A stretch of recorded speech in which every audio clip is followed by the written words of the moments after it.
Hi friends, ఇది వచ్చేసి iPhone 12 pro max. ఇది కస్టమర్ మనకి ఏలూరు నుంచి తీసుకొచ్చారు. వాళ్ళు యాక్చువల్లీ భద్రాచలం వెళ్తుండగా దారిలో ఆగి మనకి ఖమ్మంలో ఇచ్చి వాళ్ళు భద్రాచలం వెళ్ళి దర్శనం చేసుకుని వచ్చారు. ఈ 12 ప్రో మ్యాక్స్ ప్రాబ్లం ఏంటంటే బ్యాటరీ ఒకటి పోయింది, నెక్స్ట్ డిస్ప్లే గ్లాస్ పగిలిపోయింది, కనిపిస్తుంది కదా. ఈ రెండిటి రీప్లేస్మెంట్ కోసం వాళ్ళు మనకి ఫోన్ ఇచ్చారు. ఇది గతంలో ఒక 2 years బ్యాక్ ఒకసారి డిస్ప్లే పోతే సర్వీస్ సెంటర్లో డిస్ప్లే మార్పించారంట. ఇప్పుడు ప్రస్తుతానికి ఏంటంటే ఓన్లీ గ్లాస్ ఒకటి పోయింది, టచ్ అని డిస్ప్లే బాగానే ఉంది. మన వీడియోస్ చూసి మనకి ఏలూరు నుంచి తీసుకొచ్చి ఇచ్చారు డైరెక్ట్గా సార్ వాళ్ళు. ఇది రిపేర్ చేయడం కోసం మనమైతే ఫోన్ ఓపెన్ చేస్తున్నాను. ఫోన్ స్క్రూస్ ఓపెన్ చేసిన తర్వాతకి ఇదైతే కొంచెం హీట్ చేయాలి, డిస్ప్లే నీట్గా రావాలి అంటే. ఈ హీటర్ మీద ఫోన్ అనేది హీట్ చేసిన తర్వాతకి మనం డిస్ప్లే అయితే రిమూవ్ చేస్తాం అన్నమాట. అప్పుడు కొంచెం ఈ స్టిక్కర్ ఏదైతే ఉంటుందో అది ఆ హీట్కి లూజ్ అయ్యి కొంచెం ఫ్రీగా డిస్ప్లే అనేది వచ్చేస్తుంది.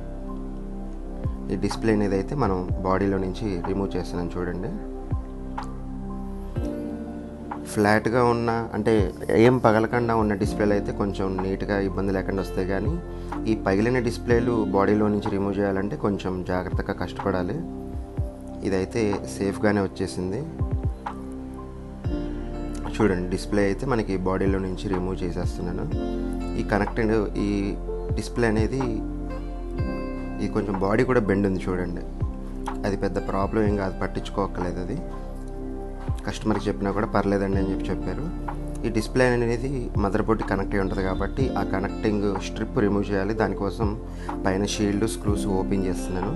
చేసిన తర్వాతకి డిస్ప్లే అనేది ఫ్రీగా వచ్చేసింది. ఆ తర్వాతకి ఏదైతే సెన్సార్ పట్టి ఉంటుందో సెన్సార్ స్ట్రిప్, ఆ సెన్సార్ స్ట్రిప్ కూడా రిమూవ్ చేయాలి. దానికోసం మళ్ళీ హీట్ చేస్తాను కొంచెం. అప్పుడు మనకి ఆ స్ట్రిప్ స్పీకర్ ఫ్లెక్స్ అనేది మనకి ఫ్రీగా వచ్చేస్తుంది.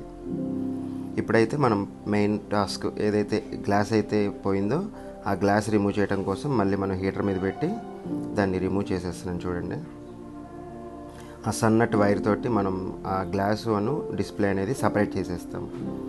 డిస్ప్లే సపరేట్ చేసి క్లీనింగ్ తర్వాతకి డిస్ప్లే వచ్చేసి మనకి ఈ విధంగా ఉంది చూడండి. ఈ క్లీనింగ్ తర్వాతకి ఏంటంటే దీనికి మనం ఒక కొత్త గ్లాస్ వేసుకోవాలి. ఈ కొత్త గ్లాస్ వచ్చేసి మనకి ఈ విధంగా ఉంటుంది. ఇది ఇన్స్టాల్ చేసేసనే కొత్త గ్లాసు. దీన్ని ప్రాపర్గా మౌల్డ్కి పెట్టేటట్టు దాన్ని సెట్ చేయాలి, క్యాలిబ్రేషన్ చేయాలి. గ్లాసులంతా కూడా 4 sides కరెక్ట్గా ఉండేలాగా చూసుకొని పెట్టుకోవాలి.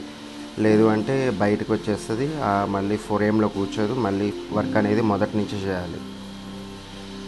ప్రాపర్గా 4 sides మంచి క్యాలిబ్రేషన్ చేసి మనం ఏదైతే కింద మౌల్డ్ ఉంది చూసారు కదా, ఓసీఐ లామినేషన్ మిషన్ది, ఆ మౌల్డ్ మీద పెట్టేసి మనం ప్రెస్ చేసేస్తే డిస్ప్లే గ్లాసు కూడా మనకి కంబైండ్ అయిపోయి ఒకటేలాగా అయిపోతుంది. మీకు ఆ మిషన్ చూపిస్తాను చూడండి, ఏ విధంగా ప్రెస్ చేస్తుంది ఏంటి అనేది. ఈ విధంగా ఉంటుంది, ఈ విధంగా ప్రెస్ చేస్తుంది అనమాట. ఆ ప్రెస్ చేసినప్పుడు ఆ ఓసీఏ గ్లాసు ప్లస్ డిస్ప్లే కూడా రెండు కంబైండ్ అయిపోతుంది. ఈ వర్క్ తర్వాతకి ఏమవుతుందంటే అక్కడక్కడ చిన్న చిన్న బబుల్స్ ఉంటాయి, చూపిస్తాను చూడండి. కింద పైన బబుల్స్ వచ్చినాయి కదా, ఈ బబుల్స్ రిమూవ్ చేయడానికి మనం వ్యాక్యూమ్ దాంట్లో పెట్టుకోవాలి. ఇది ఒక ప్రెషర్ కుక్కర్ లాగా అనమాట. దాంట్లో ఎయిర్ వస్తుంది, ఎయిర్ వచ్చి ప్రెస్ చేస్తూ ఉంటుంది ఇంటర్నల్గా. దానివల్ల ఆ బబుల్స్ అనేవి అయితే రిమూవ్ అయిపోతాయి చూడండి. డిస్ప్లే అనేది మాత్రం నీట్గా వచ్చేసింది.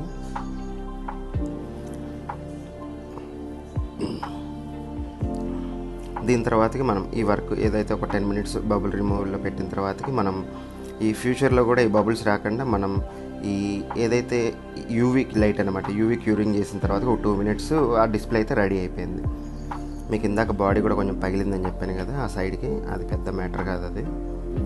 ఈ బ్యాటరీ రీప్లేస్మెంట్ కోసం పాత బ్యాటరీ అయితే రిమూవ్ చేశానండి. ఈ పాత బ్యాటరీలో ఉన్న బిఎంఎస్ రిమూవ్ చేసి ప్రోగ్రామింగ్ చేసి మళ్ళీ కొత్త సెల్కి ప్రోగ్రామింగ్ అయితే చేసి పెట్టేశాను. మనకి ఎటువంటి ఎర్రర్ లేకుండా 100% మళ్ళీ స్టార్ట్ అవుతుంది. తీసేసిన సెన్సార్ పట్టి కూడా డిస్ప్లేకి మళ్ళీ అటాచ్ చేశాను. ఇది రిమూవ్ చేసిన సెల్ అనమాట. ఫోన్ అయితే రెడీ అయిపోయిందండి. మీకు చూపిస్తాను చూడండి ఒకసారి. బ్రాండ్ న్యూ లుక్ వచ్చింది, ఎటువంటి బబుల్స్ లేవు, చాలా నీట్ కండిషన్లో ఉంది. మనకి అబౌట్లో కానీ సెట్టింగ్స్లో కానీ ఎటువంటి ఎర్రర్స్ ఏమి ఉండవు. బ్యాటరీ అనేది హెల్త్ మళ్ళీ 100% నుంచి స్టార్ట్ అవుతుంది. మనకి ఫిట్టింగ్ కూడా ఎక్దమ్ నీట్గా వచ్చేసింది. ఇలాంటి గ్లాస్ రీప్లేస్మెంట్స్ ఏమైనా ఉంటే మీకు లాస్ట్కి స్క్రీన్ మీద వచ్చే అడ్రస్కి కాంటాక్ట్ అవ్వచ్చండి. నా పేరు సందీప్, ఖమ్మం సందీప్ మొబైల్స్. మీరు డైరెక్ట్గానే రావచ్చు, వాట్సాప్లో ఉన్న మెసేజ్ చేయొచ్చు, లేదంటే కాల్ అనే చేయొచ్చు. ఫోన్ చూసిన తర్వాతకి మీకు ప్రాపర్గా ఎలా చేస్తే బాగుంటుంది, ఎలా చేస్తే తక్కువ రేట్లో అవుతుంది, ఏమైనా రిస్క్ ఉందా ఏంటనేది క్లారిటీగా చెప్పి మీకు ప్రొసీడ్ అవుతాము. మిమ్మల్ని ఇబ్బంది పెట్టే పరిస్థితుల్లో అయితే ఏముండదు. ఏదన్నా ఉంటే ఫ్రాంక్గా ఉన్నది ఉన్నట్టు చెప్పే పరిస్థితే ఉంటుంది. వీడియో హాయ్ ఫ్రెండ్స్, చూసారు కదా 12 Pro Max డిస్ప్లే గ్లాస్ ఎలాగైతే రిమూవ్ చేసే కొత్తది ఎటువంటి ఇబ్బంది లేకుండా నీట్గా వేసాను.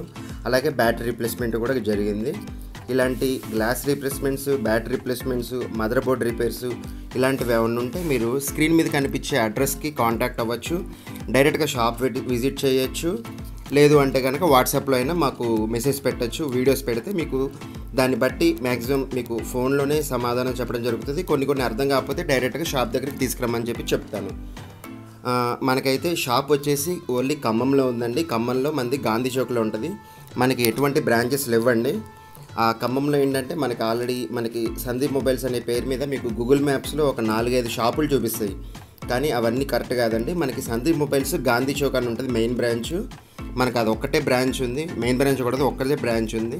మీరు ఏదైనా ఉంటే డైరెక్ట్గా నన్ను కాంటాక్ట్ అవ్వచ్చు. మా ఫోన్ నెంబర్స్ కాల్ చేయొచ్చు. మీరు సందీప్ మొబైల్స్ ఉంది కానీ వేరే అడ్రస్లకు వెళ్తే మాత్రం మోసపోయే అవకాశం ఉంటుందండి. ఇది జాగ్రత్తగా గుర్తుపెట్టుకోండి. ఇంకా ఇన్ఫర్మేషన్ ఏమైనా కావాలనుకుంటే మాకు కాల్ చేయొచ్చండి. మన షాప్ వచ్చేసి సండే క్లోజ్ ఉంటుందండి. మిగతా అన్ని వర్కింగ్ డేస్ ఓపెన్ ఉంటుంది. ఏ టైంకి రావాలి ఏంటి అనేది మన ఫోన్ వర్క్ని బట్టి ముందే మీకు చెప్తాను. దాన్ని బట్టి టైం చూసుకొని రావచ్చు. లేదు అంటే కొరియర్స్ చేయొచ్చు. కొరియర్స్ చేసినా కూడా ప్రాపర్గా వస్తాయండి, సెక్యూర్గా, నో ప్రాబ్లం. మీరు కొరియర్ చేస్తే ఫోన్ రిపేర్ చేసిన తర్వాతకి మళ్ళీ మీ అడ్రస్కి మళ్ళీ మేము కొరియర్ చేస్తాము. అప్ అండ్ డౌన్కి కొరియర్ ఛార్జెస్ మీరే పే చేయాలి అండి.